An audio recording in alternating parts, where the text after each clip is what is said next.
So first of all, I'd like to welcome all attendees to the 6th session of the monthly webinar series ETS for Policy Practitioners, which has been hosted by the International Carbon Action Partnership since last November with support from the European Commission. Just a remark, housekeeping remark, if you like, the session is being recorded. It will be made available on the ICAP website. So for anyone who doesn't want to be recorded, be aware of that. Today's topic is communicating carbon pricing.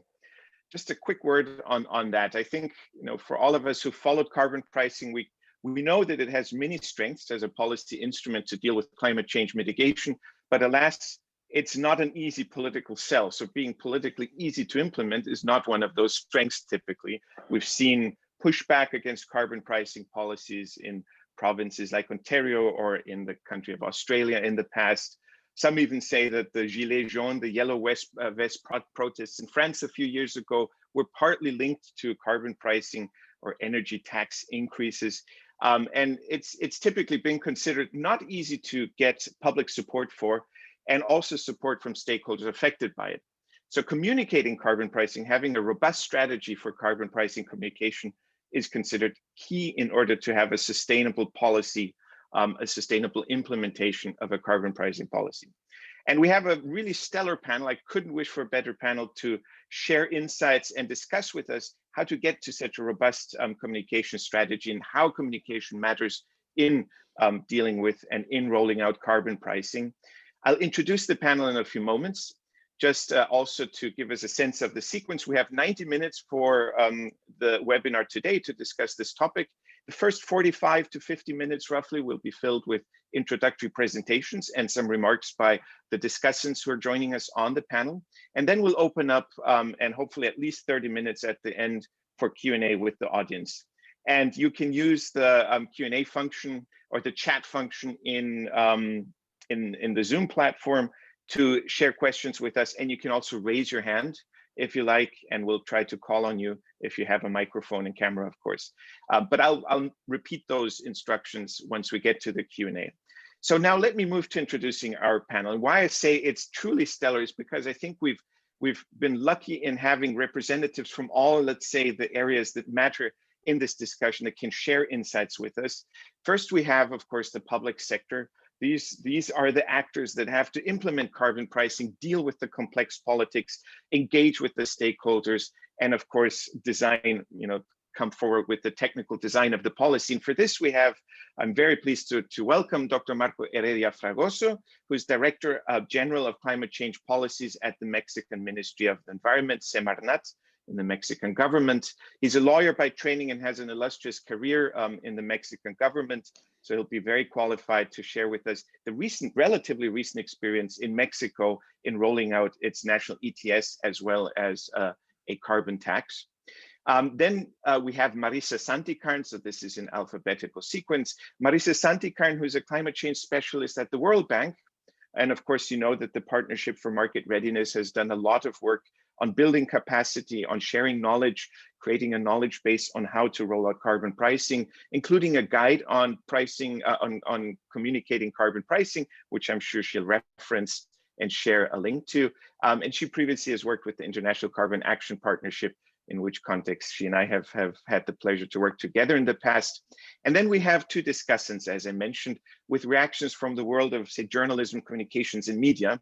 First of all, Alex Blumberg, who's the co-founder and CEO of the podcast network Gimlet Media, and a co-host of a number of very popular podcasts, including How to Save a Planet. Thanks for joining us, Alex. And Ben Garside, a veteran in reporting, in journalism, on carbon markets, on carbon pricing, one of the co-founders of Carbon Pulse, which probably many of you subscribe to, but also previously working in carbon pricing and carbon markets journalism. I've had the pleasure of doing it for also many, many years, all the way back to the Point Carbon days. This was alphabetical sequence, but I'll start by asking Marisa, because she has a presentation that really provides, I think, an excellent introduction to the topic, to give her presentation, and I'll be sharing the screen for her. Marisa, you always just tell me when you're ready to move to the next slide. So now let me make sure that this is visible to you. I'll go into the presentation mode. Can you see the right slide? Yeah. Perfect, Marissa. I'll be going forward as you instruct. Thanks. And if the construction gets too intense, please let me know. I can duck inside as well. So hi everyone, and thank you for the invitation, Michael. It's really nice to see everybody, even though it's through my slightly blurry laptop camera. And I'm, like Michael saying, oh, I think it's not in, yeah, okay. I'm just going to talk you through some of the key findings from the World Bank's Guide to Communicating Carbon Pricing. It's a pretty big report, and I really can't get through everything all in one session, so I would encourage you guys to check it out online. And we'll also be launching an e-course in June based on the Guide to Communicating Carbon Pricing as well, so keep an eye out for that too.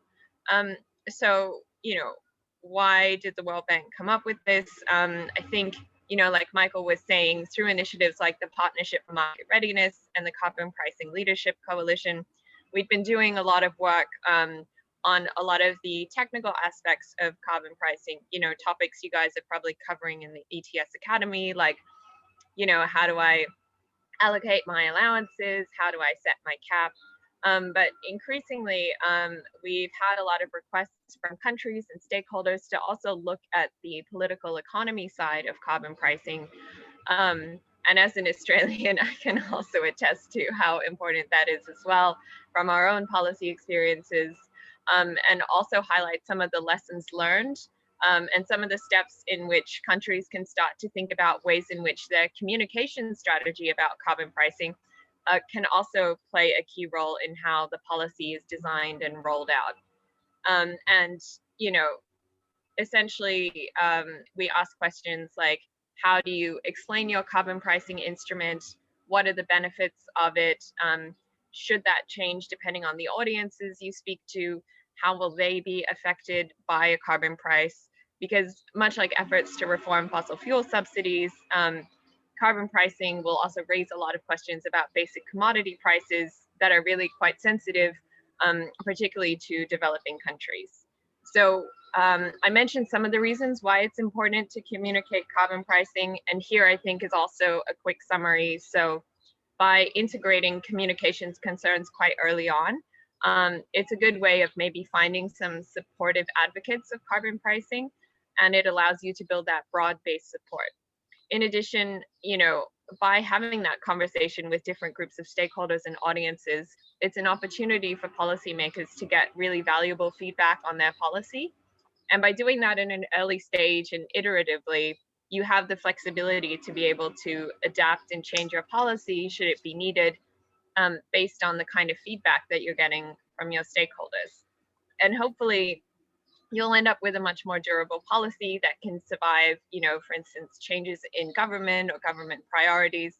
And it can be a really great way of flagging, you know, where my potential sources of opposition come from, what their concerns are, and, you know, how should you address those concerns. So if you can go to the next slide, please. And click next. Yeah, I'll keep doing that. Yeah, thanks. You can basically load them all at once. There's a lot of key findings in the report, and I've basically chucked them all up here on a slide, but I think they can be condensed into three main points, and that's about values, trust, and testing.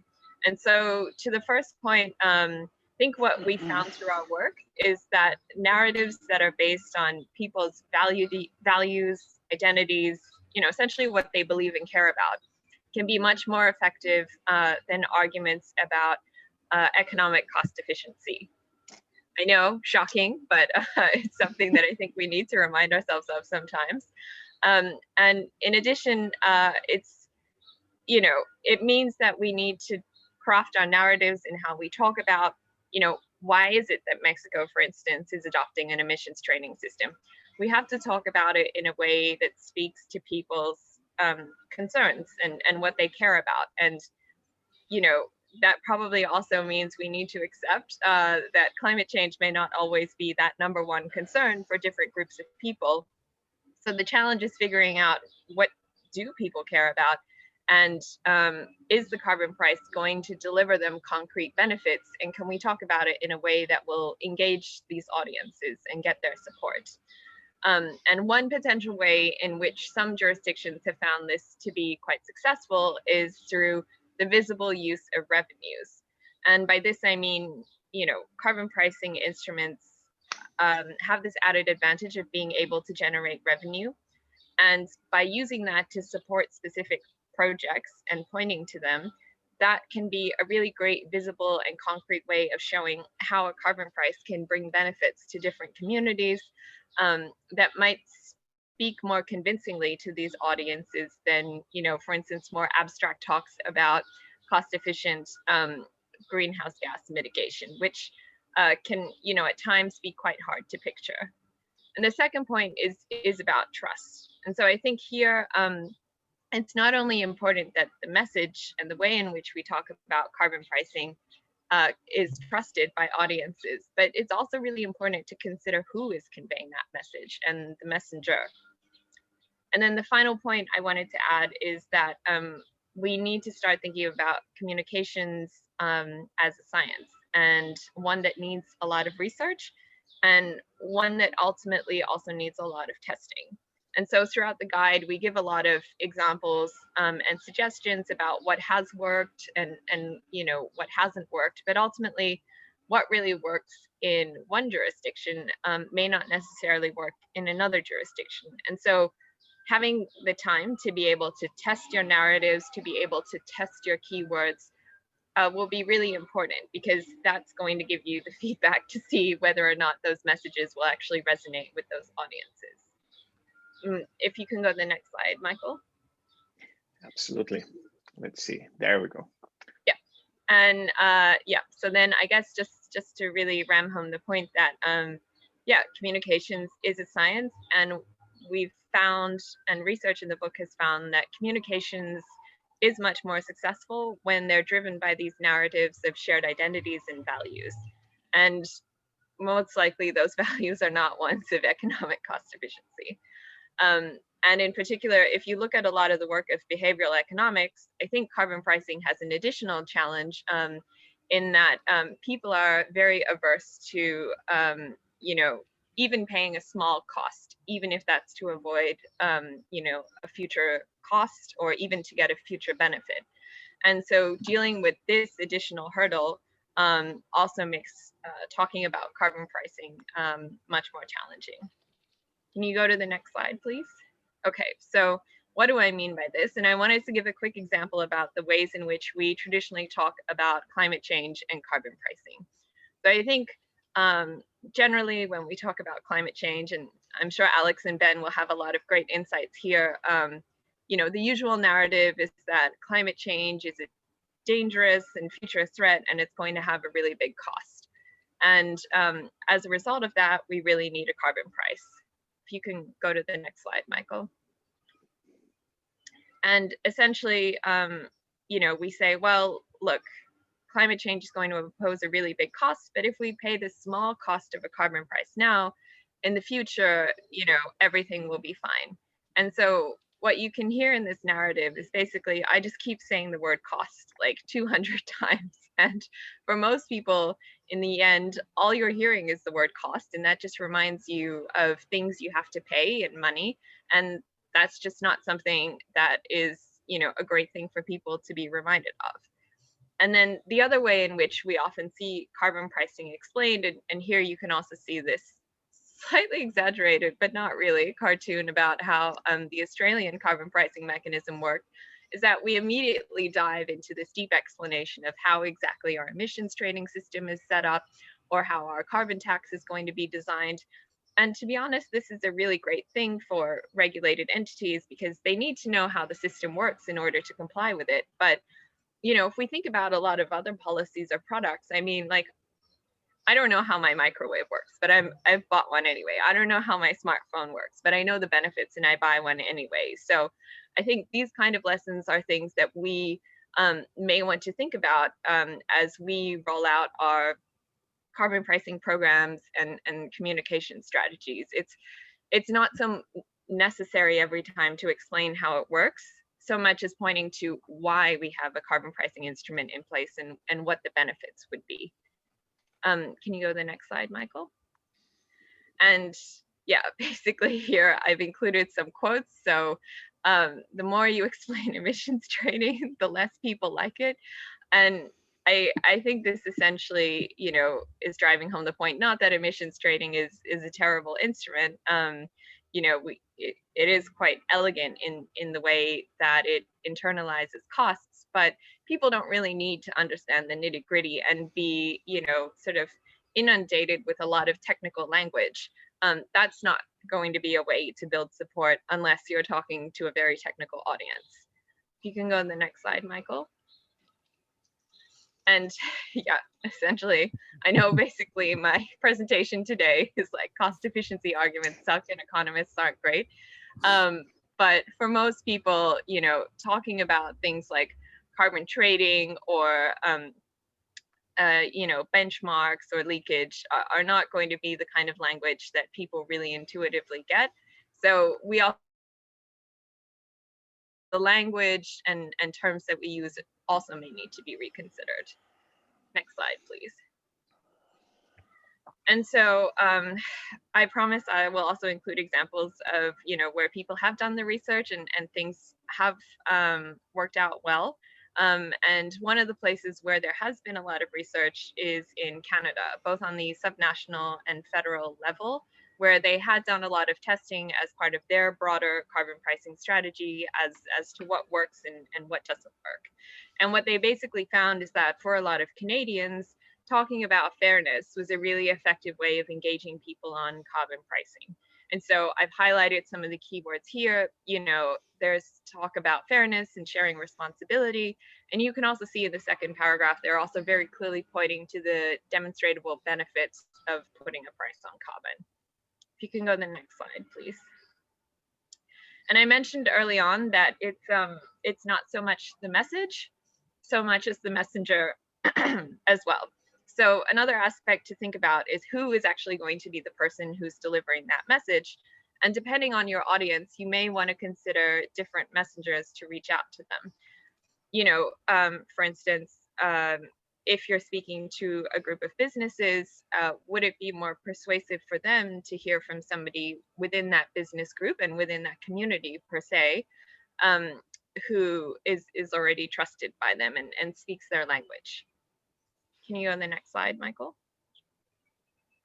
And then just to give two quick examples here, we had a look at California, which has a cap and trade program, and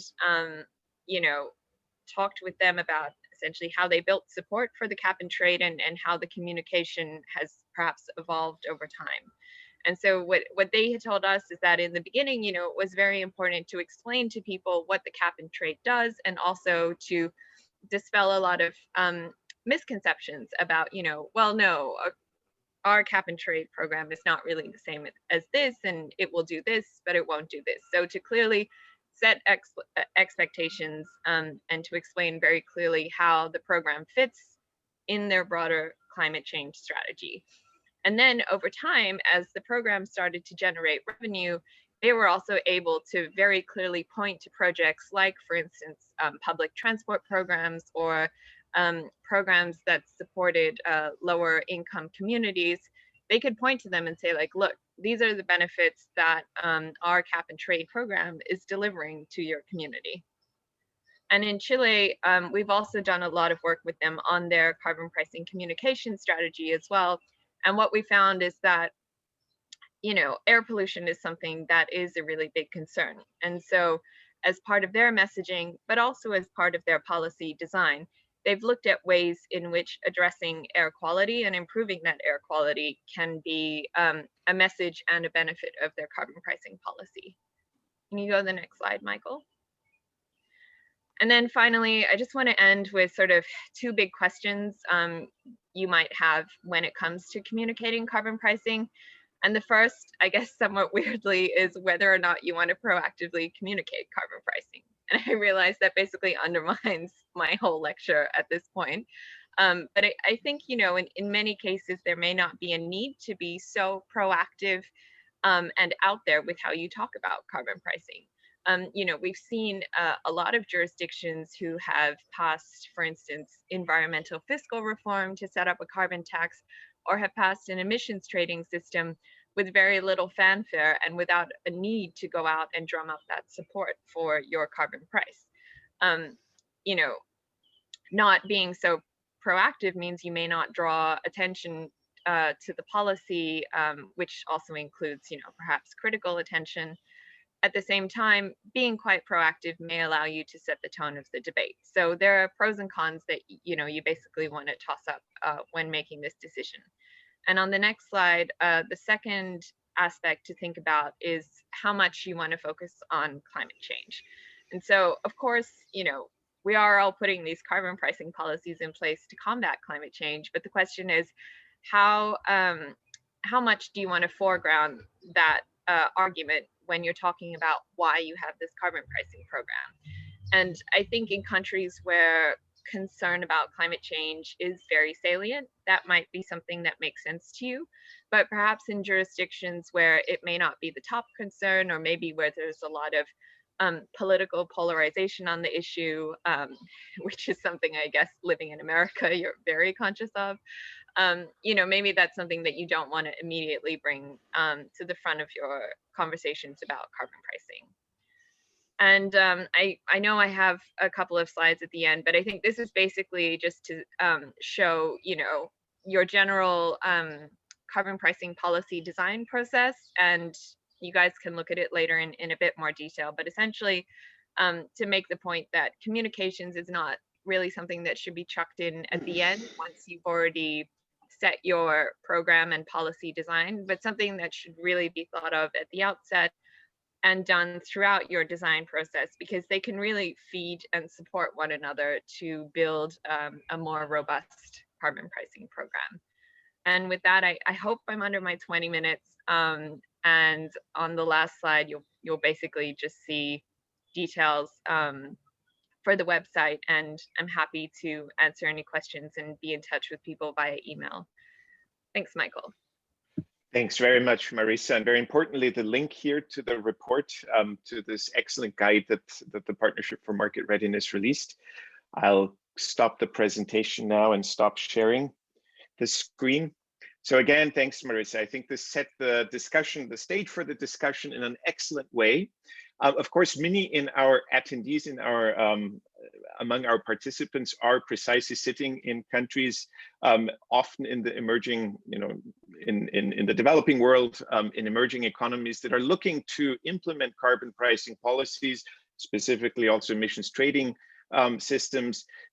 The webinar being called, of course, ETS for Policy Practitioners. So there's very many who are themselves involved in that process. That's why I think our next speaker would really add significant value also to able to reflect on the process relatively recently of rolling out a very complex and comprehensive emissions trading system in an emerging economy, in a middle income country context. Dr. Heredia, please, the floor is yours. Well, thank you very much for joining Michael. us. Thank you. And I hope you remember we met in Sao Paulo some 2 or 3 years ago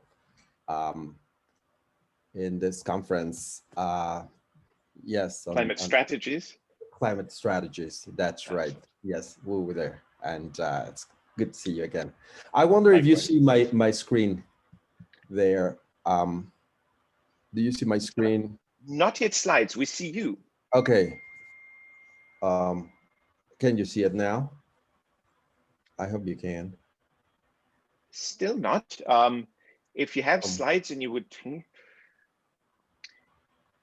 yeah, Suriel can also share them. If I can, yeah, I can share it now. Let me go for it. This looks good. Perfect. Yes, now we do. Okay, and there you see the presentation mode. Is that right? Excellent. All right, perfect. Well, thank you very much. And I was mentioning the great opportunity for us to be here to meet again. And well, thank you very much to Marisa, to Alex, and all of you who are sharing the panel today. I think it's a great opportunity for us to show to discuss what we're doing in terms of the implementation of the Mexican ETS, along with other endeavors that we've implemented thus far in terms of, putting a price to carbon, and start with this endeavor that looks at how we can best mitigate and how we can innovatively mitigate climate change and emissions of greenhouse gases. Well, I'll start by saying that Mexico has a total amount of emissions of 734 metric tons, megatons of CO2 equivalent. And this is according to the last inventory. The source of this inventory is the National Institute of Ecology and Climate Change.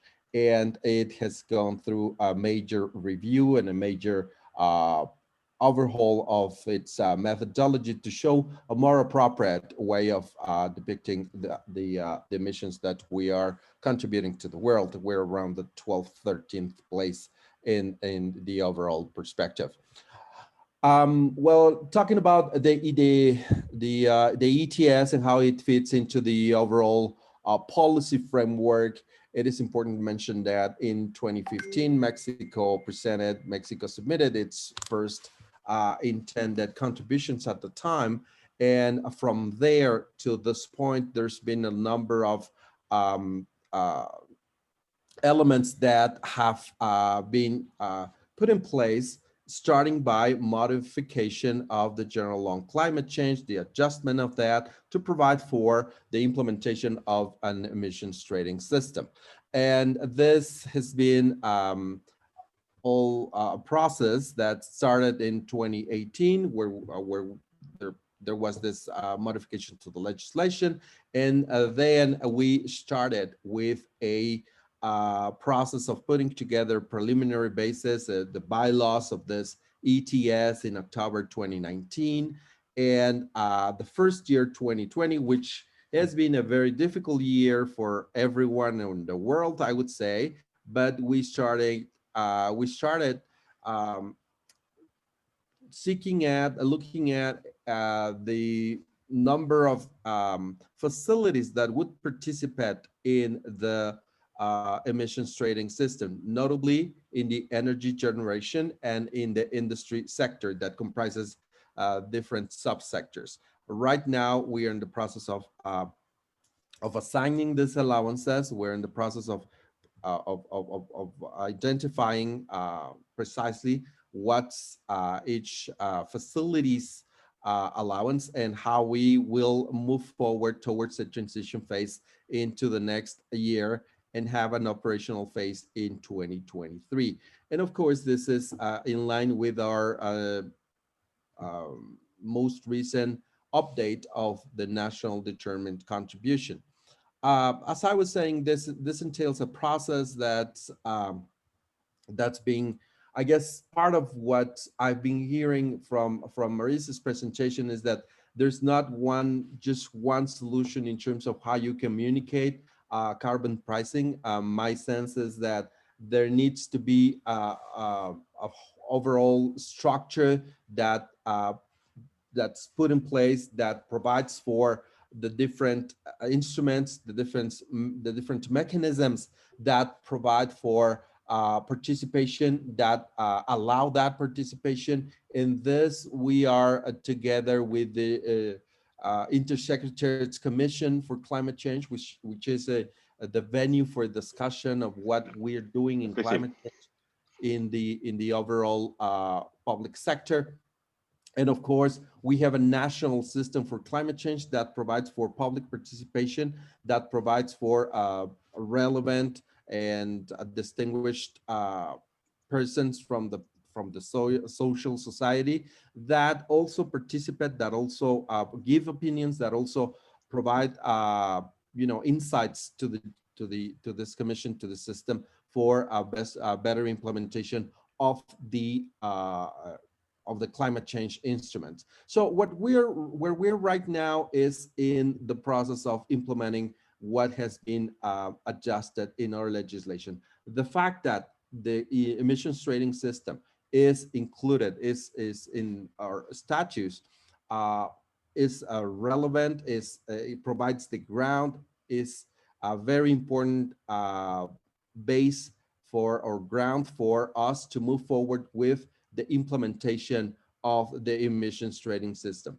This provides the obligation, this gives the ground, this gives the latitude to which the enterprises facilities are participating. And this helps also communicate the fact that we're taking action in the climate change arena.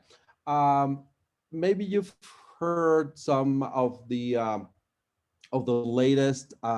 There's been a lot of discussions in Mexico, particularly and notably around energy and about how this the energy generation under the present administration has been something to deal with.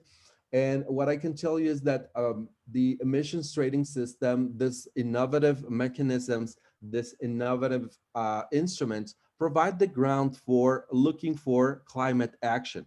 Mexico has decided, has made decisions about the way it does want to follow its energy generation in a sovereign manner, and that's something that's being dealt with the energy department. But we're in the climate shop, we're in the climate arena, and we are in the mitigation section, and we're committed to lowering to lowering emissions, to deal with, to put in place innovative and um, uh, state-of-the-art mechanisms to move towards mitigation. And the ETS is precisely one of those mechanisms that give the ground, that give the opportunity for the private sector to be included, for the energy generation sector to participate.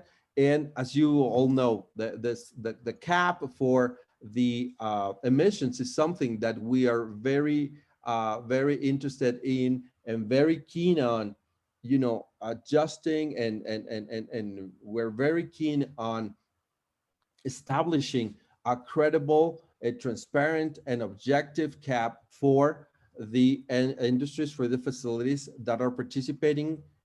Energy generation is one of them. The industry in all subsectors of this particular instance are participating there and are committed and are very vocal about how they wish to move forward. This has been something where we've had the of the World Bank, we have collaboration of the German Office for cooperation, the GIZ. And here, what has been important in along these years has been to put in place a mechanism, a system that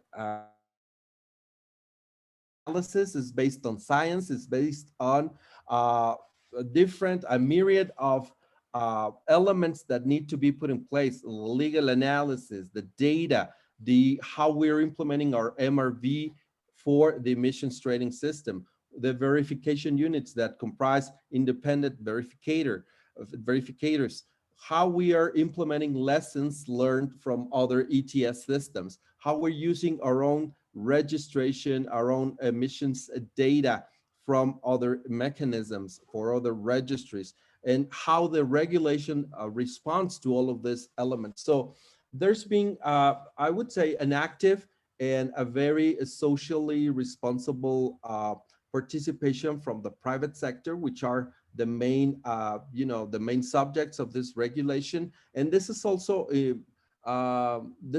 been a process, a very intense process of capacity building for the public sector, for the private sector. We've had a number, around 25 workshops with the public, with the private sector, to better understand how we can take the best out of an emissions trading system in a country such as Mexico. So we have to have technical studies. We have to go with a consultative process that provides the ground for the implementation of the ETS. Where we are now, we are in the process of putting in place a registry. We have developed this some sort of in-house. We have utilized as I was mentioning, state-of-the-art uh, concepts, state-of-the-art elements to put in place. The registry that is the regular kind of a platform that provides the ground for exchanging, for giving reports, for participants to fully interact in this platform that is being launched this year. And that well, in the regular operation, what we have is a mechanism that well, I'll go back here. The regular operation where a participant has access, has the ability to capture its own information, that sends information, that information is stored securely in a database. That database provides the participants with all the information they need to move forward, to act and interact with one another. And of course, we have developed, we are implementing a strategy communicating the ETS with the key actors, with yes, differentiated messages. Not everybody understands, and not everybody gets the same ideas, and not everybody has the same response to these messages. And something that we've utilized is the social media to discuss, to inform the public. There's a lot of interested people in climate change in the social media, so that's the audience we touch with these messages. And of course, there's an information issue in terms of safeguarding whatever information we have we utilize in this platform. Um, the more we have, the more we deal with the necessity to inform participants, to inform the public. Is the more engaged we are, the more engaged they are. And in this, we have had a number of workshops. We are dealing with around 300, 280, 200 to 300 participants, companies, facilities. And we are, as I was mentioning, implementing the registry at this point in time. We are, as I was mentioning, we're in the pilot phase at this stage. We will soon be dealing with the full operation of the ETS. And there we have to be very mindful of all the legal elements that are entailed, who's gonna handle the transactions, how we're gonna implement an evaluation of the ETS, how we're going to incorporate the compensation projects, how we're gonna mix and how we're gonna intertwine or interact with other mechanisms, either bilateral, either regional, either you know, within a more extensed jurisdiction. Of course, there's discussions of this under the Article 6 of the Paris Agreements. How we're reviewing how we're gonna get into that discussion with our ETS. What we want, what we are trying to ensure is that we have an emissions trading system that is at the, you know, at the same level of any other in the world. And that's why we need to enhance our capacities, and we have to both seek and enable the best tools for the public sector, dealing with it, managing it, but also with the private sector that's participating in this, and how we communicate this to the public, how we communicate this to other entities in and out of the countries, and how we can best deal with the mitigation of the whole process, which is the basic, which is the core element, how we are going to ensure mitigation out of this system, and how we're, you know, as I was mentioning, how we can best technically set caps from now to 2030 in a way that it's fair, it's equitable, it provides the liquidity to the system in how it can best engage our stakeholders to this emission trading system. Well, what we have right now, as I was mentioning, is as we're in the pilot phase, we're moving forward and we're moving towards the fully operation in a couple of years. Of course, in the green recovery after and in the pandemic, with this, we're trying to to get the best out of it, the best of the participation for all the companies.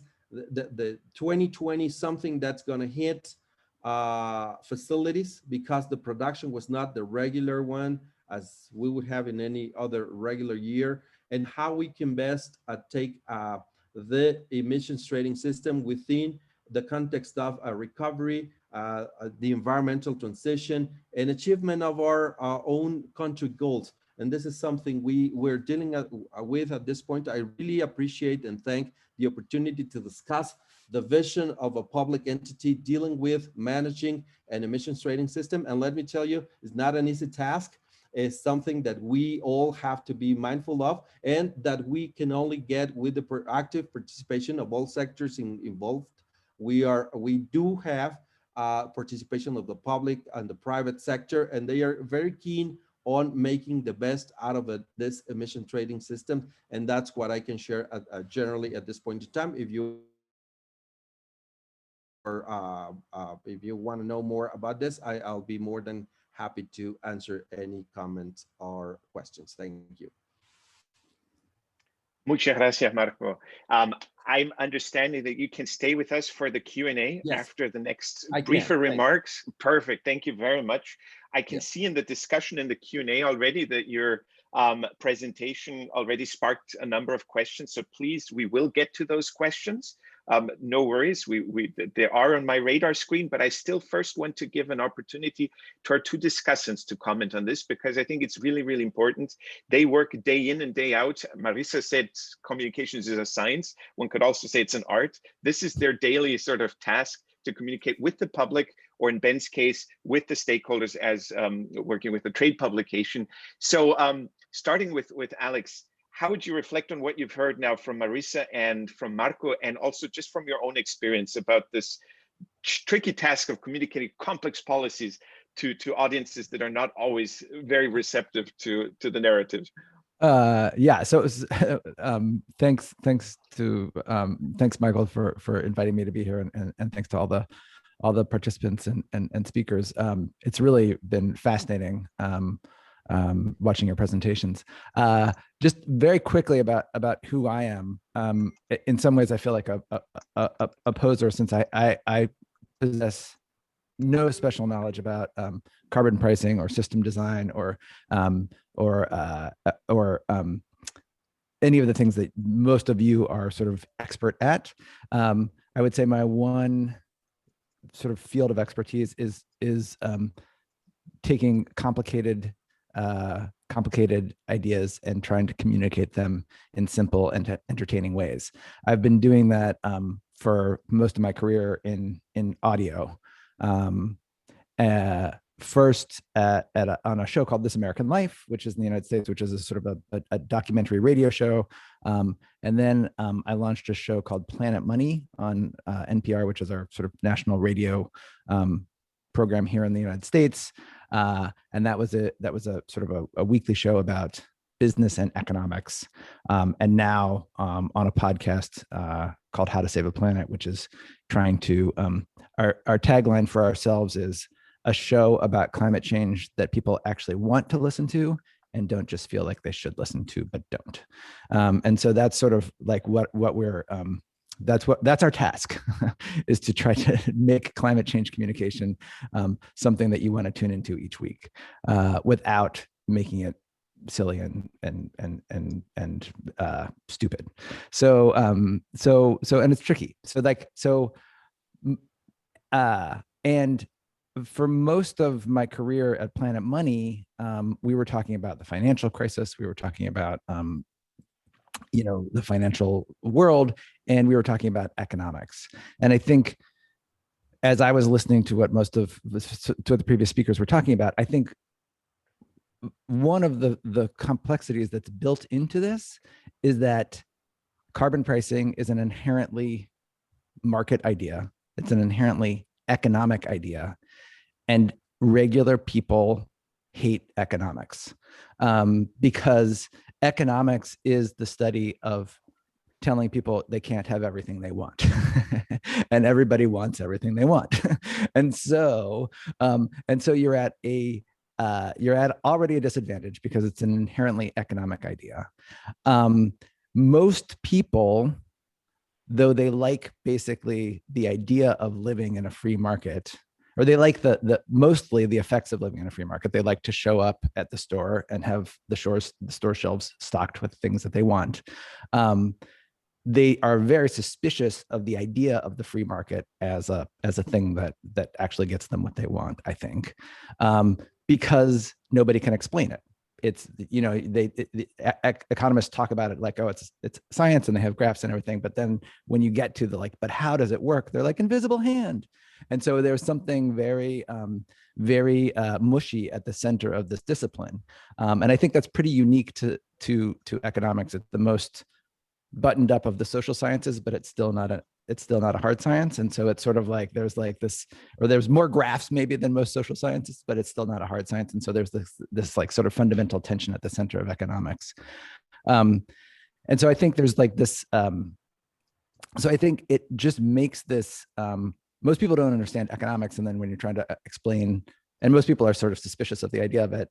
And the more you explain it, I think the same thing happens. The less people are sort of in favor of it. And then you layer on a carbon price on top of that. I think it's really hard.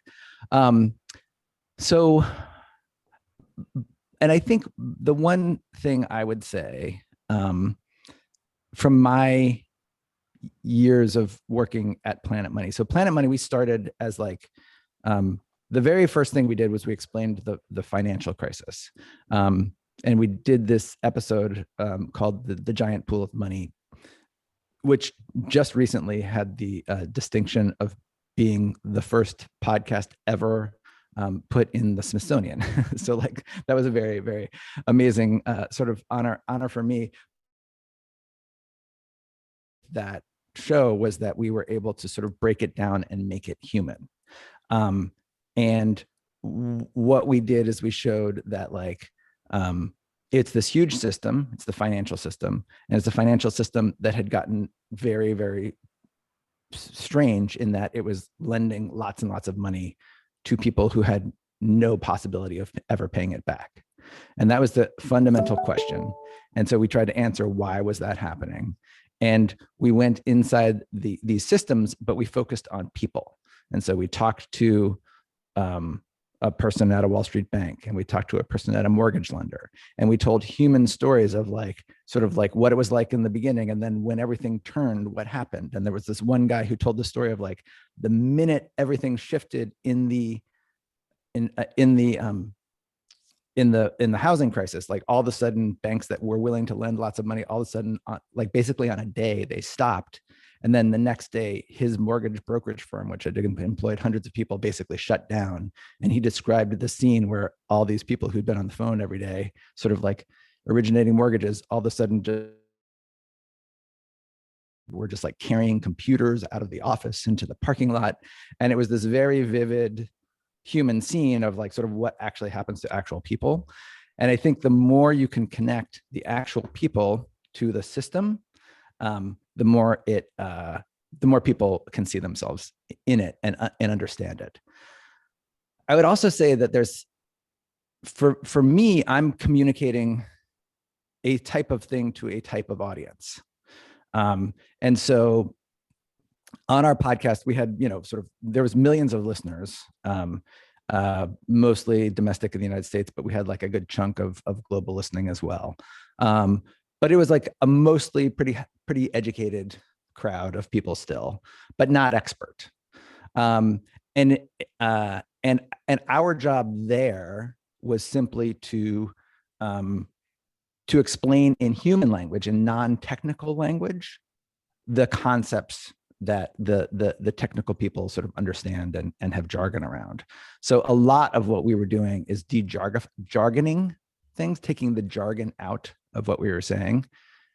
And I think it's hard for experts to remember just how much jargon we use.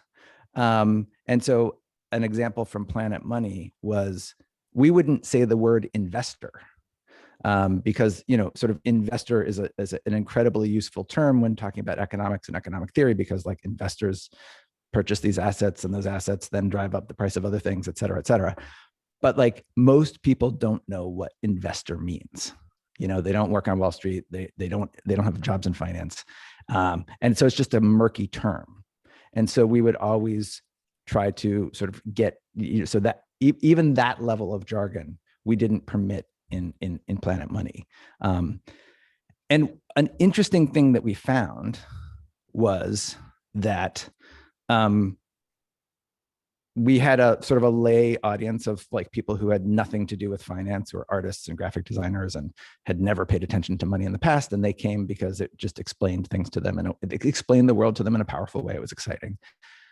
And we had people who worked at central banks and in the Treasury Department and at economics departments and regional directors of the Fed, who are also our listeners. And I think everybody appreciates and understands simplicity and taking something complicated and making it simple. And I think that and if you can't make it so that like a sort of like, a basic, pretty, a decent high school student could understand it, you've probably failed, And so it's worth sort of like really getting it to the point where you can get it that way. And so as a practitioner of communication, which is the only thing on this panel that I possess expertise about, I will say it took a lot of work. We would write a script and then we would read it for people. And then people would be like, this part didn't make sense to me. What about this? And then we would rewrite the script and rewrite the script. Every episode that we put out, and we put out 2 to 3 a week, would go through multiple revisions, because communication is hard. And it's hard for experts like me. And it's hard for, sort of like people who are just sort of doing it as like a side, a side part of their real job, which is designing super complicated systems that will work and drive policy. So, I think the one other thing that, to me, my one takeaway is effective communication takes lots and lots and lots of refining. And so if you find yourself in a position where you're just going over something and you're on your 2nd or 3rd or 5th or 20th draft, that's the experts are doing that too. So like whatever you're doing, that was our problem as well. I don't think you can get too simple when talking about these things. I think if there's a danger of like, well, do we have to dumb it down this much? Yes, you do. Dumb it down that much. Like, don't dumb down the concept, but make the language simple as possible. And then I think also, and understand that that what is obvious to economists and what is true and incredibly powerful about the discipline of economics is at odds with what most people think, sort of on an emotional level, want. And so, and just being aware of that tension. One thing that we did at Planet Money is as a joke around election season, we had a whole panel of economists, like, from across the political spectrum, left, right, libertarian, et cetera. And we had them sort of come up with what they would all agree on was their preferred presidential plank. What if it was just purely economists, what would they want the politicians to do? And it was, predictably, it was a plank that would no one in a million years would have ever gotten elected on this plank. But like one of the main things, one of the guys was like, well, we should legalize heroin. Because like making it illegal drives up the price and the demand is inflexible. And he had all these charts that showed like legalizing heroin would lead to optimal solutions, but like obviously nobody would ever win. And so I think there's a lot of things like that where it's like where economists are sort of out ahead, and so trying to figure out where people are. And then the final thing is that and then also just, I think sometimes we forget the very basics of economics. Like I've just been sort of like, I went back, I'm in the middle of reading a economics textbook again, because I was just like, I want to, sort of buff up on like some of the concepts. And like, like when demand is inflexible and supply is flexible, the costs fall on the consumers, not on the producers. And that's the situation with the price of gas, which is, sort of like the outcome of a carbon tax. And so it really is, the way it's designed sometimes really does hit the people who are just trying to make a living and, drive their delivery jobs. It's hitting them the hardest. And so like, we need to understand that's another challenge, right? Like those costs are easy to pass on, and trying to figure out as we design the systems to try to sort of like be aware of that reality and try to design so that the costs actually fall on the people who can sort of like afford them. And also, get in front of the fact that like, if it's going to drive the price of your gas up, there has to be something in it for you. Cause like, that's the thing. And the one final thing I would say is sort of, as I was reflecting on sort of like what a lot of the people were saying here, the narrative that we are trying to sort of put in people's minds, at least in the United States, as like 10, 15 years ago, it's the opposite narrative that politicians for like an entire century were telling people. The entire goal of almost all domestic and foreign policy in the United States was to keep the price of oil low. For, as long as I've been alive, that was everybody was working in concert with that idea. And what we're telling people now is like, actually, we had it wrong. It's the opposite. And like, that's a pretty big switcheroo. And so like, and so just like, it's befuddling, I think, to people, why, and so just like, sort of like, that's another thing I think that's like, that just occurred to me as I was like listening to people talking about it. It's like a pretty big narrative shift. So anyway, those are just some thoughts, and I'm looking forward to like being part of this discussion. Thank you so much. Thanks, Alex. I can tell you in the audience, I know there's many fans of your podcast. In fact, I posted a link to the first episode of Planet Money in the chat for those who'd like to go back 10 years to that crisis. We go from one crisis to another.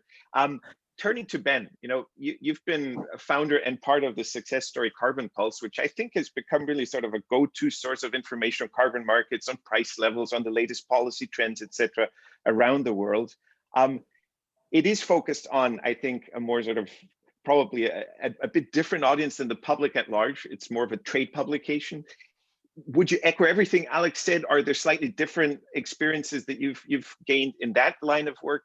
How would you respond to the comments that you've heard so far? Yeah, well, we probably get a lot of our mileage at Carbon Pulse from the fact that these systems are very complicated.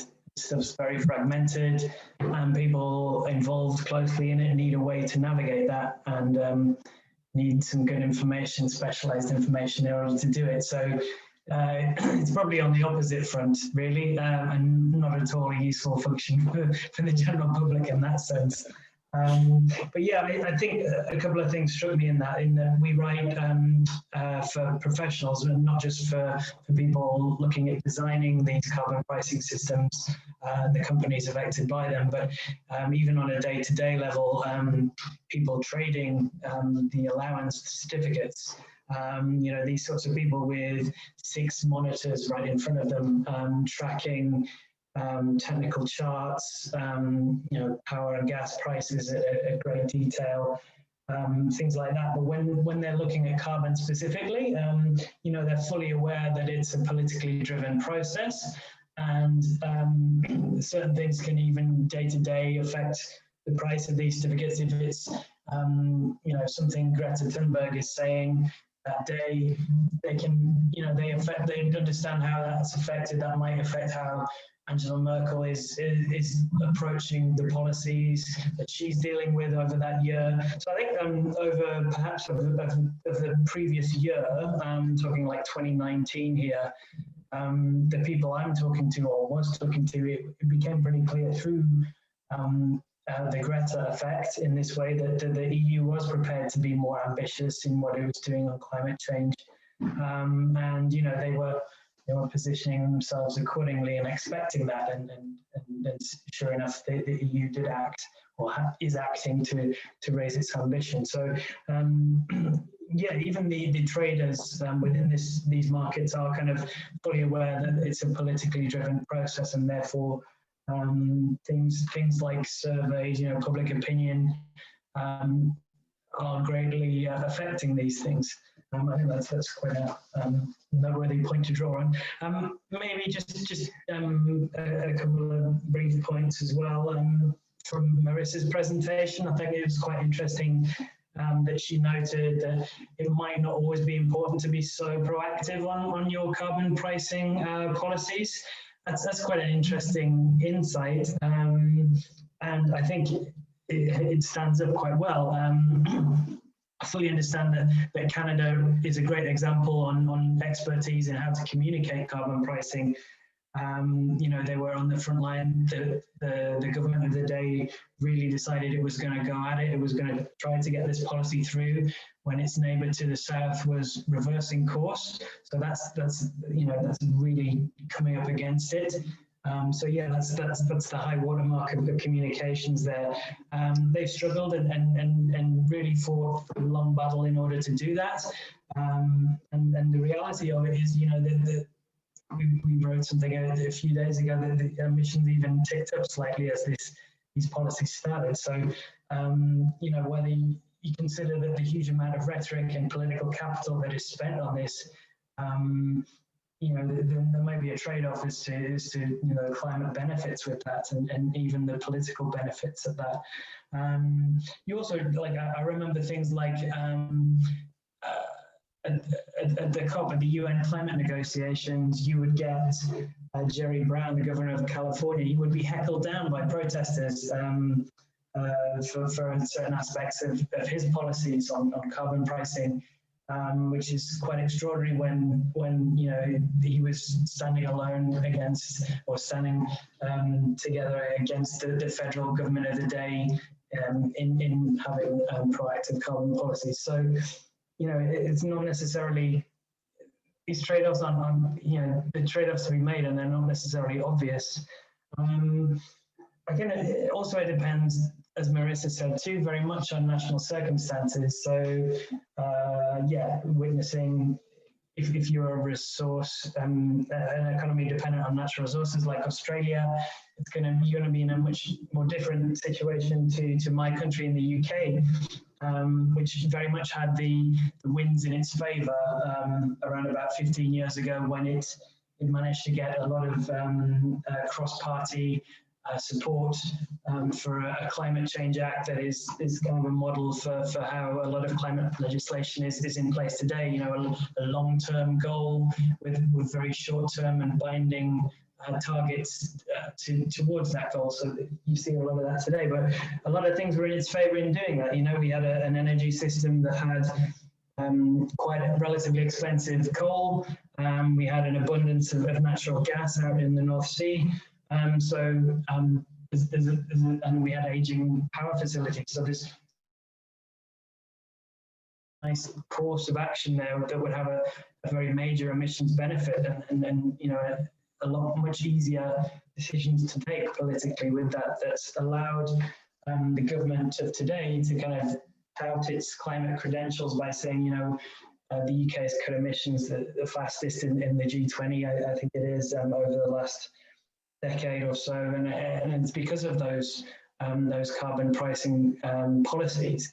But then again, you get we had the Extinction Rebellion protests in this country, sort of building up the last 2 or 3 years, and their reference was that the government is doing nothing on climate change to take climate action, and that's sort of looking against that our emissions were coming down so very, very quickly at the time. It's not, I think there's a kind of expectation where something has to be visible, and carbon pricing often it's working in the background, and certain sectors of society might not notice that, and you see things sort of coming to a head a bit more with that now. And the response, I guess, in the UK and in France has been to set up these kind of citizen panels. And this is kind of in recognition that there are trade-offs to be made. You know, there's perhaps uncomfortable choices that we're facing now. And as carbon prices are increasing and sort of allocations are reducing, then you know these are going to be having real impacts on people, and you know energy poverty is something that's increasing concern, and fairness within these policies is something that is taken much more seriously now within our governments. So yeah, I think those are maybe useful points I could add first of all. Thanks. Wonderful. Well, thanks to all panelists. You know, it's really, really rich content from very different perspectives, and yet I detect there are some common threads, starting with Marissa setting out, you know, what California has done to communicate the benefits for people. Alex reminding us that it has to be related to people, keeping the message simple. Of course, for certain audiences, they expect more technical information, but this has been really useful. I would also like to mention there have been some questions in the chat about the slides. If you scroll up in the chat, you will see that Marissa's slides are already uploaded and can be downloaded there. The ICAP website, I think, will also have them uploaded. And we're checking. Marco, I don't know if you're okay with having your slides being shared as well. Great, wonderful. So we'll also make those available, if not immediately, then perhaps after the webinar. And there are a number of questions, of course, unsurprisingly. A reminder, you can raise your hand if you're equipped with microphone and would like to ask your question live, but you can also use the Q&A.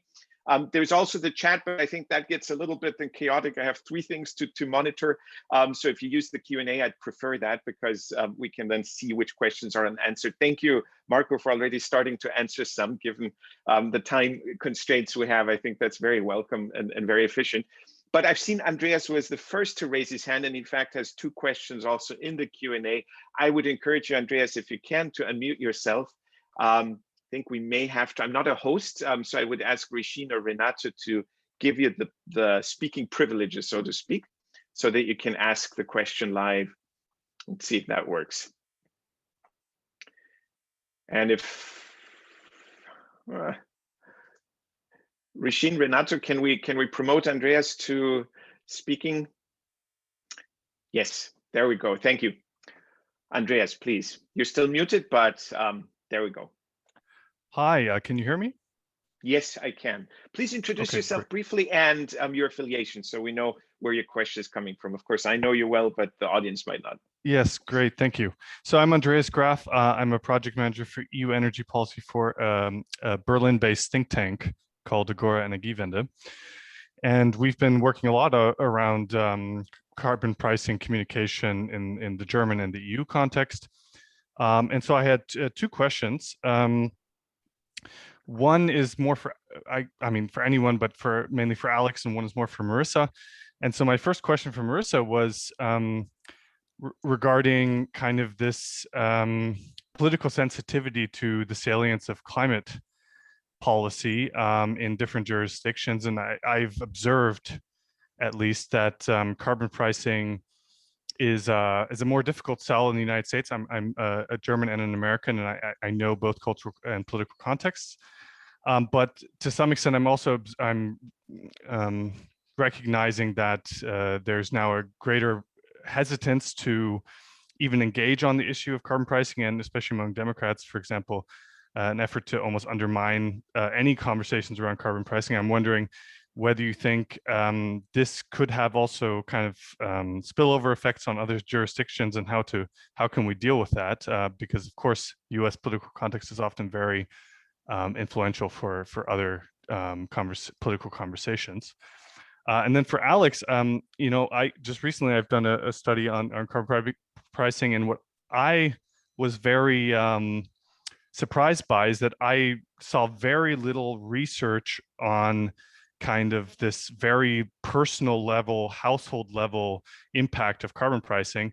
So, you know, it's very hard, even as a researcher, to quickly understand what does a 50 euro per ton CO2 price mean for a household of different kinds. I was wondering, how do you think about this in trying to connect CO2 pricing to the personal level, since you indicated that that is such an important element of communication? Marissa, would you like to start? Sure, and thanks for the question, Andreas. I think on the US question, I mean, I would say it's pretty specific to the US context. I mean, you can have a look, for instance, at how policy changes right now that are being debated and proposed in the EU has really triggered a broader discussion in neighboring countries about whether or not they should be having a carbon price. And I'm sure Ben can also speak to the updates on the Western Balkans, for instance, in setting up MRV systems and preparing themselves for carbon pricing. At the same time, I do also think that it's a bit of a shift in how we're conceptualizing carbon pricing, and maybe this is something that's not necessarily being reflected in the media. And Alex probably knows more about this than me, but I guess from my own observations of living in the US, I think there are a lot of people that still really think that carbon pricing has to work in that like old school Waxman Markey, we're going to have an economy-wide price on carbon, and that's going to be, you know, the one ring to roll them all kind of approach. And that's really not where we're seeing carbon pricing being applied in the US subnationally and also across other jurisdictions. I mean, I think if you have a look now at where US federal policy is developing, the idea that you're going to have you know, a federal economy-wide price on carbon that's going to be your main solution to climate change is probably not one that's going to happen anytime soon, but I'm happy to be proven wrong. But you know, this also opens up other ways in which we can think about carbon pricing. I mean, you look, for instance, at how California is doing their cap and trade mechanism. I mean, it's a dominant instrument, but it's not the only thing they have, and it's a backstop to many other regulatory instruments. It can also be a really great way, for instance, of raising revenue if you want to fund all of Biden's infrastructure plans, for instance. So I think we need to open up different conversations as to how a carbon price fits into the regulatory mix. And the final point, and I also saw some comments from Mariana, for instance, I feel like this webinar has raised a lot of questions about the distributional impacts of carbon pricing, so how it affects different peoples across income groups, across sectors and communities. You know, this is, of course, not something that communications can magically fix. It's, of course, going to be contingent on how you actually design your policy, what other social programs you have, what other complementary policies you have.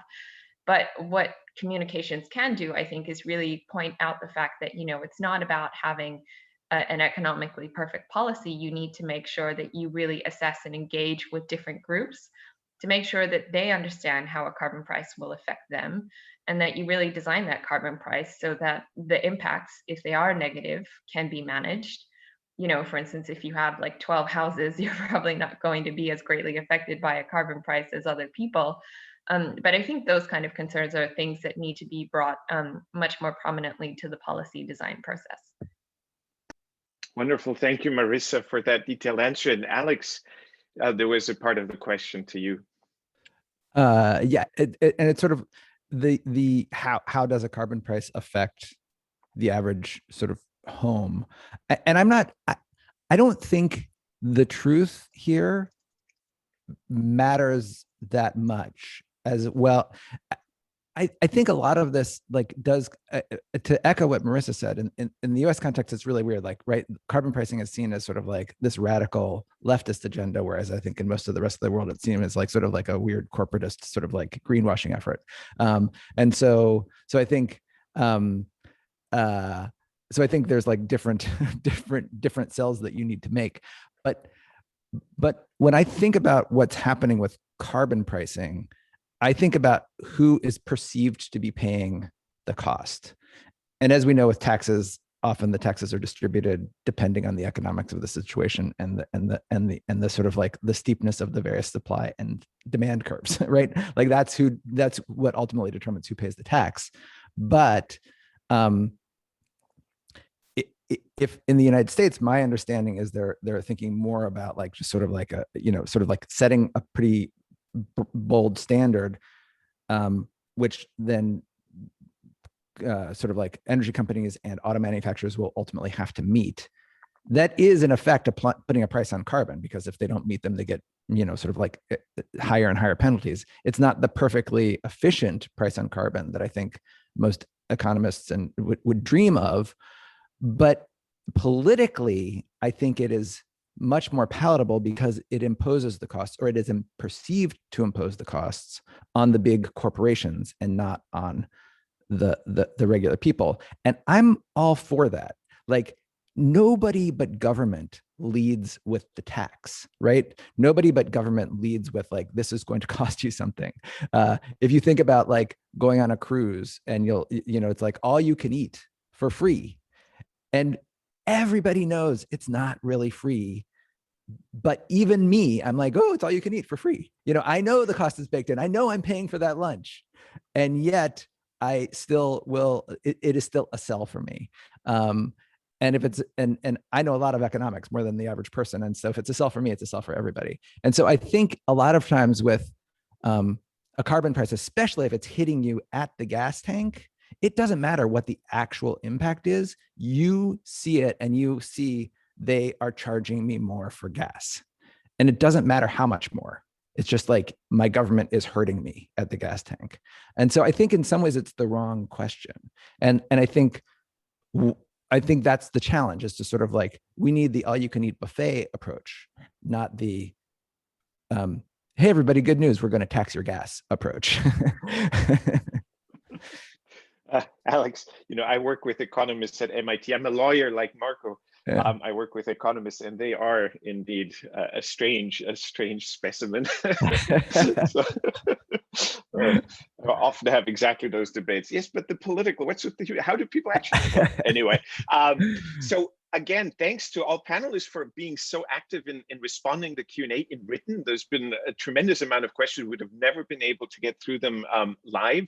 But what I would suggest, because so many of them are already kind of now archived and filed away as answered, is maybe each panelist, you've answered a few questions. If you could select one that you would like to then remark on live afterwards, one question that you thought was really good and that you'd like to share the answer in live. And in the meantime, I'll ask one question that still seems to be unanswered by Sophie Erendal. And she's asking, and I think this is something all of us have struggled with. In fact, I think the format that we're engaging in right now, a webinar, online, is reflective of that, is that we've had to switch how we engage with other people, how we communicate, how we do stakeholder outreach, etc. Marco, you demonstrated, Mexico's getting very active in reaching out to the 300 participants and the broader public. How has that changed with COVID-19, limiting a lot of those formats? And have there been sort of new elements that have come to the fore that have proven critical, since we'll still be in this situation for many more months?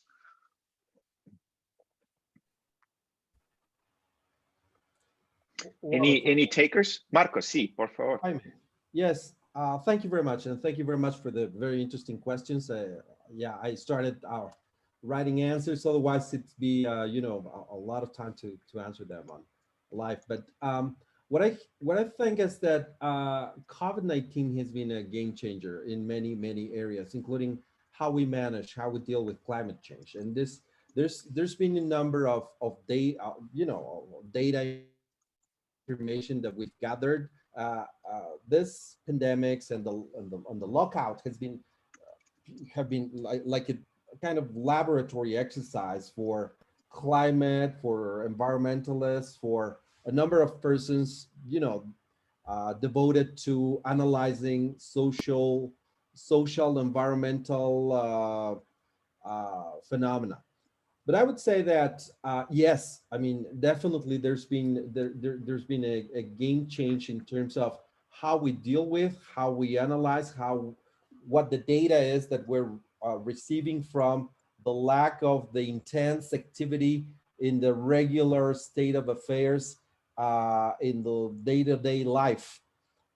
Notwithstanding, and this is important, emissions and, well, not emissions, but concentration of CO2 particles are raising. And that's something we have to deal with. And that's something we're trying to understand where and how that increase is coming from. So that's something that has a number of people, you know, setting their minds around what's going on. And there's a number of precursors. There's a number of uh, previous emissions that are affecting us at this point in time. The CO2 particles in the atmosphere have reached levels that we had not seen. We didn't even imagine at this point in time. So that's something that definitely needs to be better and further studied. But I can tell you, in this communication in that is important, is key, it's relevant, because we really need to gather our minds around how we can best explain this as regulators, as individuals, as members of our community, how we can step up our efforts to deal with emissions, to deal with climate change, to deal with adaptation. What we're experiencing at this point in time is here, I would say, to stay for this century. So we really need to have further and more information, further studies, further data about how the pandemics have been, interacting with all other elements in the environmental agenda, and how we can best design the policy that needs to be, and how we can better react to that or act towards that. Thank you. Thank you, Marco. Since we're getting close to the half-hour mark, I think we'll have our sort of last round. If you don't mind, I would start in reverse sequence, because I see that Ben has actually already indicated he wants to answer a question in the Q&A live. Ben, if you could quickly sort of summarize the question. It's about voluntary carbon markets, and maybe also give it sort of a communications angle, if that's possible, to you. Yeah, well, I was trying to. I'm not sure what I did with that box there, because I can't type anything now. But yeah, the question is about what do you think the voluntary market, the voluntary carbon market, has a link to the compliance carbon markets via the Paris Agreement. That's something I guess we haven't touched on, and it's really another communications piece. So we were largely discussing carbon pricing as a sort of cap and trade or a carbon tax kind of regime. The other side of this piece is the idea of offsetting, and whether there's a credible way in which to do that with the world in the Paris Agreement, where we're aiming for net zero emissions by mid-century or shortly thereafter. That's a huge question that we're currently grappling with, and yeah, I think there's a lot of uncertainty about exactly what is a credible way in which to use voluntary carbon offsets. Indeed, if the Paris Agreement is completed under Article 6, it may be that effectively the voluntary markets aren't really voluntary anymore. They're part of a compliance with Paris, and you have to account for them in that way. So that might change drastically. And also there are a large number of entities, sadly, there should be far fewer, trying to sort out exactly what is a credible strategy in the sense that we all need to be reaching zero. So you know, does a company reduce its own emissions first and then look to offset only beyond what it can't do? And those lines are very blurry, and it's quite hard to come to the right definition. So those are things currently, like, that's the hot topic, I think, right now. Absolutely, there's tremendous dynamics there. Alex, you're free to choose which question you want to highlight, but there's also one by Mariana Castano-Cano in the Q&A about something you brought up, namely this distrust in markets, in finance, etc. And she's asking, how does one deal with that? Can one overcome that? But of course, you can choose some other angle to focus on. It's a simple question. I don't know if there's a way to get over people who are distrustful of markets and financial markets in particular. That distrust is sort of completely understandable, and sort of financial markets almost brought down the global economy. It's understandable why people feel that way, and I don't know if there's anything you can do about it. Like I don't think sort of like trying to sort of parse out the actual sort of like widely dispersed benefits of more liquidity in financial markets, I don't think is a winner, no matter who sort of certainly at the sort of like the broadest, most public facing slogan level. I think maybe on sort of like somewhat skeptical center left people, I think you could probably make an argument in certain communications, but sort of like broadly to the broadly, I think it's a tough one. And I think it's ultimately a question of sort of like the way I've found to explain it to people, and I don't know if this works or not, it's like you're making people pay for the things that they shouldn't do, and you're rewarding them for the things they should do. And it feels like as a basic sort of super rule of thumb kind of way, like that's what I sort of come back to. And it seems like people can sort of like get on board with that. Like you're making the bad things more expensive and you're making the good things less expensive. And that's ultimately what we're trying to do. And I think if we keep it simple like that, that's one argument that I found that works in certain contexts. Great, that does resonate. Thanks, Alex. And Marco, you had a number of technical and specific questions that you've answered in the Q&A.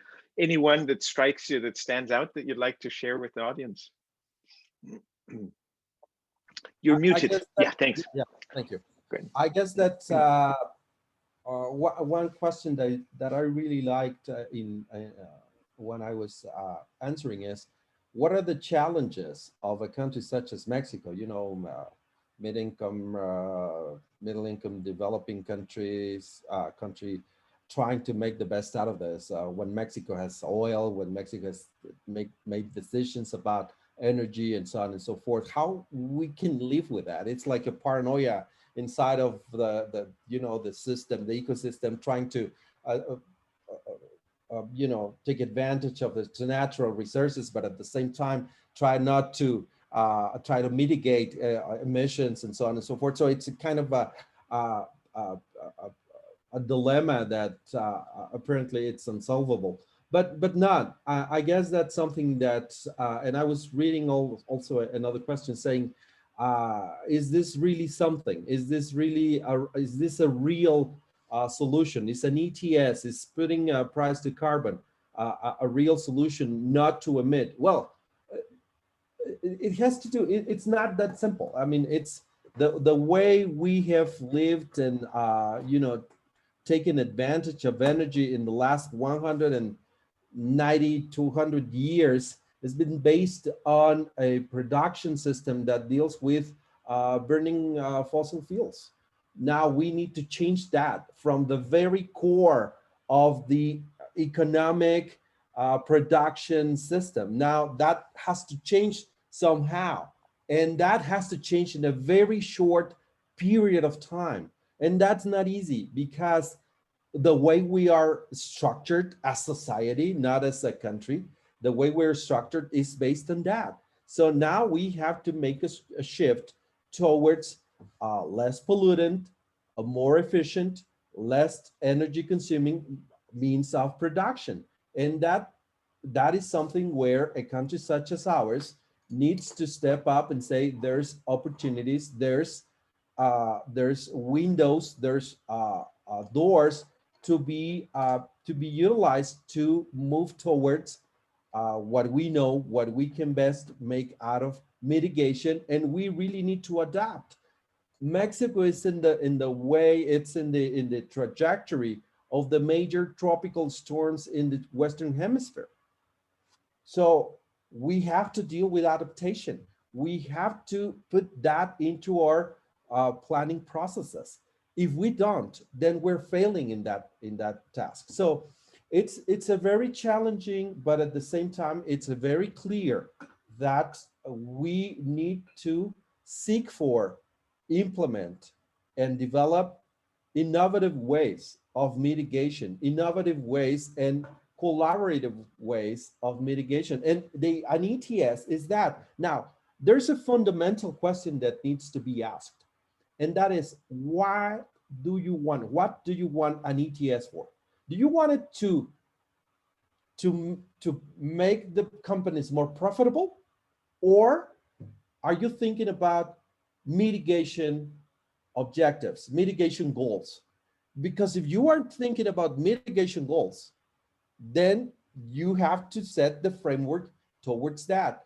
If you want to make companies make a profit out of an ETS, you know, you're losing the focus there. You're missing the target.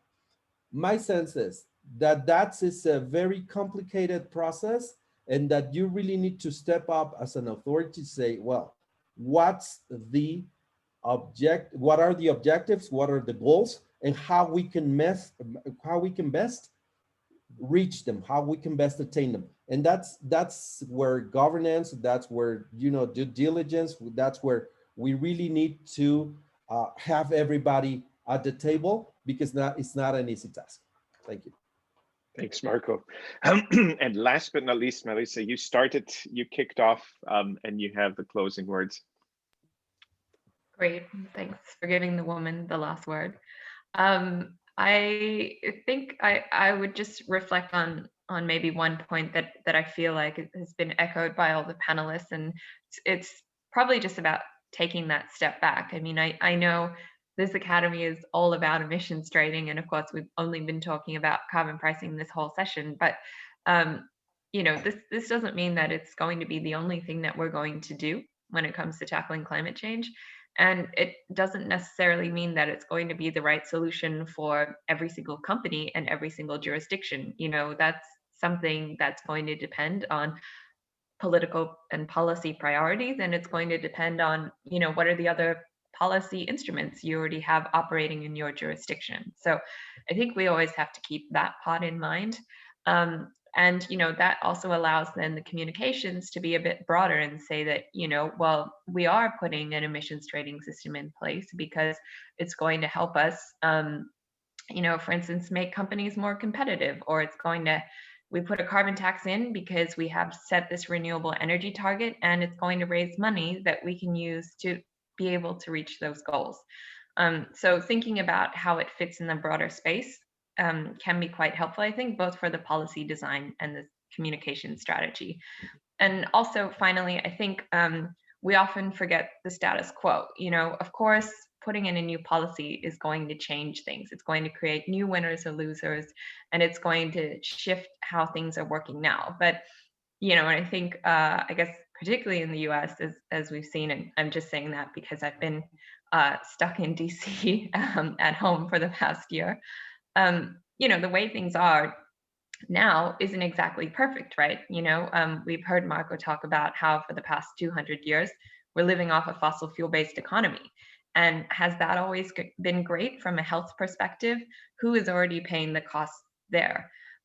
You know, and does that really reflect what's best for communities, what's best for the environment, and what's best for our health? And I think also having a look at how, for instance, you know, people are working on fossil fuel subsidy reforms as kind of the flip side of what we're doing with carbon pricing may also be a really great way of thinking about how we can better communicate with people on this. Great, wonderful, Marissa. I think there's a clear sort of sentiment. Communicating climate policy is a cross-cutting challenge. You know, Marissa reminds us of how it forms part of a bigger package. Marco reminds us of the scale of the challenge, not only mitigation, adaptation. Alex reminds us that we're changing the way we look at the world. We look at society and our economy. After hundreds of years of doing a certain thing, now we're asking to go a different direction. So really the topic today, we framed it as a carbon pricing challenge, but it really is a challenge of climate policy at large. I couldn't have dreamt of a better panel to discuss this. I mean, as a moderator, I moderate many times, and rarely would I have this sort of breadth of expertise and different perspectives, and of course, prominence of the speakers. So thank you, first of all, to the panelists for sharing their knowledge. Then, of course, for the audience for bearing with us and giving us a lot of tricky questions to discuss and answer. The European Commission for helping support this webinar series, and of course to the International Carbon Action Partnership for hosting. The next installment in a month's time will deal with emissions trading and how to phase out coal. So again, an interesting topic, again with a great panel. There'll be an announcement of further details shortly on the ICAP website. The presentations will be available there. The recording of this webinar will be available there and through the usual channels. In the meantime, stay safe, stay well, and again, thanks everyone.